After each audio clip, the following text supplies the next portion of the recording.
ako papait ng kahapon. Nakaraan kalimutan itapon, matuto lumaban, umahon sa alon na merong tiwala, talino ang baon. Di ka dapat tamarin, tuloy-tuloy rin, marami pang sasagipin. Daan madilim, handa ka pa rin, matinik na tulay ang tatawirin. Sanay nasa hirap, lumaki marunong magsumikap. Nagrap pangat para sa pangarap, pinilit abutin hanggang sumikat. At mahirap man marating, kumita kahit barya katiting. Sumusulat kahit na madilim, nangangarap ang bata maging magaling. Dumidiskarte ng madiin, pumipera kahit saan padalhin. Kahit nagabihin ay patuloy pa rin, paangat yung akyat para makarating. Mga taong nakilala, mga dala nilang mantra. Kasama kong maglalakad, abutin man ang umaga. Kung talaga't hindi tama, mga payo ni Papa. Nakasanayan ko nang dalahin, ganun ako magtiwala sa mga napagdaanan.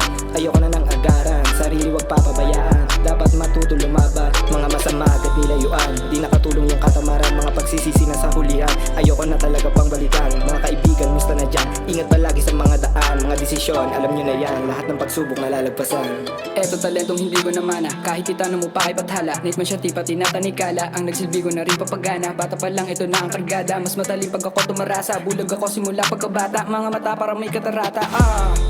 Dala-dala ko katana, hanggang pumatay para sa aking pangarap. Alam yun ang kababata, nung panahong sumagada, kinakapa ang kasama. Nasungkit lang din ako sa inlada, so panahon na wala ng gana. Saludo sa lahat ng tunay, isang paana sa hukay. Ako ang isa mong patunay, pangarap ginampanan habang mata ay mapungay. Suwagan gamit ang sungay, matitira mahusay. Matibay bungo ko sinububong gumalas na una ka na sa hukay. Sariwa pa sa aking isipan, nung panahon ng gipitan. Kilala ko yung mga nanatili at pati na rin mga lumisan. Salamat din sa aking pinsan, tinapik ako na minsan. Ang isip balisa, di alam gagawin na nawalan kamay kaibigan. Akin rin na pag-inipan, musika daw nahiligan. Kalimutan ng mga lumisan, mahalin mga naiwan. Ganun lang yun nakasimple, kung gusto mo dito sige. Makipagpataasan ng ihe sa mga tao nakadire.